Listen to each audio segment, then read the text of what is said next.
Oh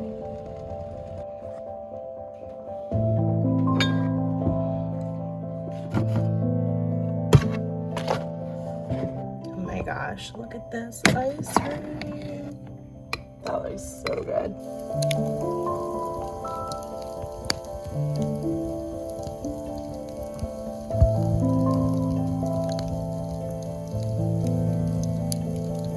Hi guys, I know this is a little bit different lighting than you're used to. I have been, I don't know, just crazy busy this week, and I wanted to get my usual vlog in, so I just thought we'll do it at twilight, and at least I can tell you stories if the video quality is not the best, sorry. I just wanted to catch up this week on some fun things we did and what's going on the farm. If you live in New York State, you have noticed that it literally has rained for 10 days. Until Memorial Day, it rained every single day, and that was so challenging.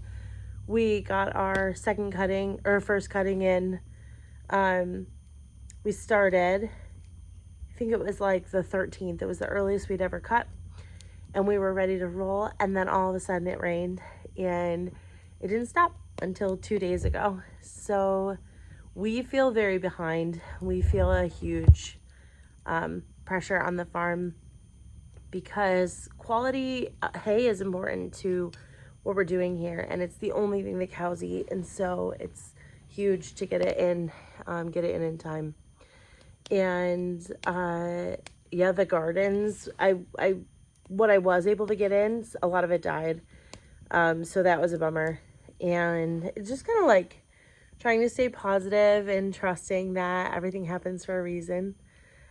So Memorial Day, I planted my herb garden next to the house. The kids and I have been building these metal beds, and I have some footage here of the side. It's off to the side of my house, and it's just a special garden for me. A lot of the other gardens are more for production and veggies and making sure we have food, and the farm store has fresh produce. So this one was just something for me, and it's fresh herbs and flowers.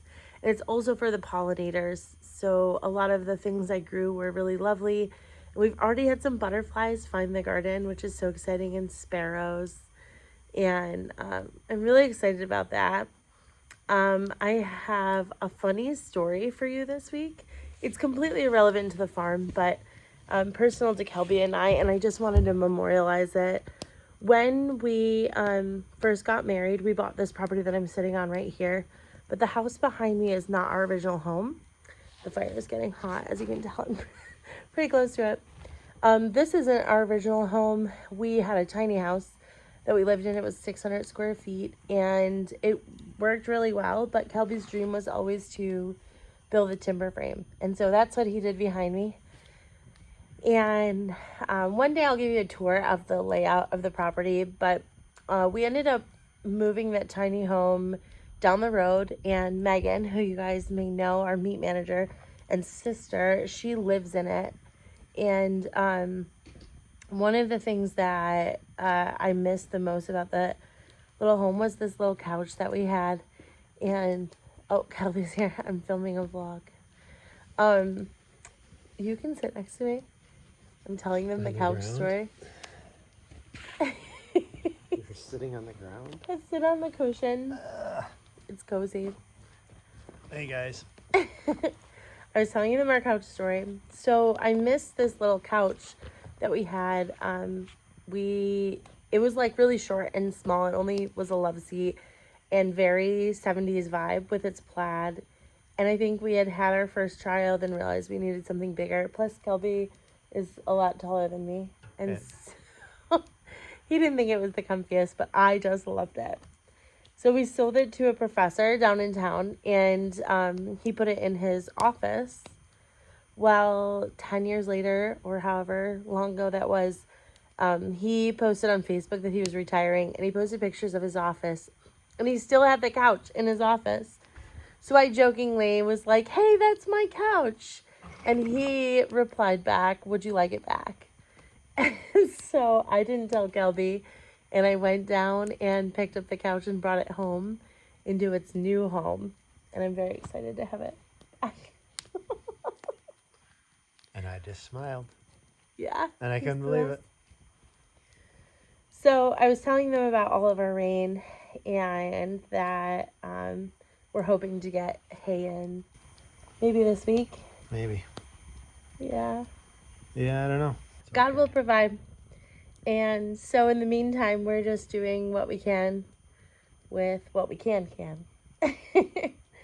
And so Kelby's fixing fence, and this today they put the steers out, which are the younger calves. They're like teenagers, I call them.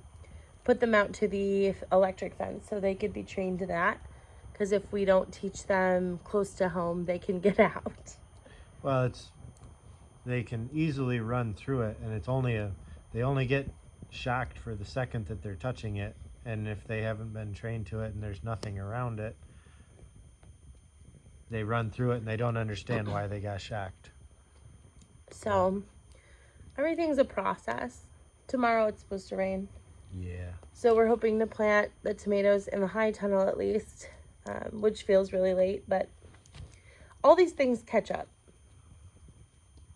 They sure do. So and it might be a super late fall. You never know. that's what I'm banking on. But trying to stay positive, trying to sit in front of my red light on those gloomy days when it rains a lot, and on the nicer days, trying to have campfires at the end of the day and remember what's important in life. So anyhow, I'm going to sign off so I can hang out with Kelby. And I am so thankful you joined us.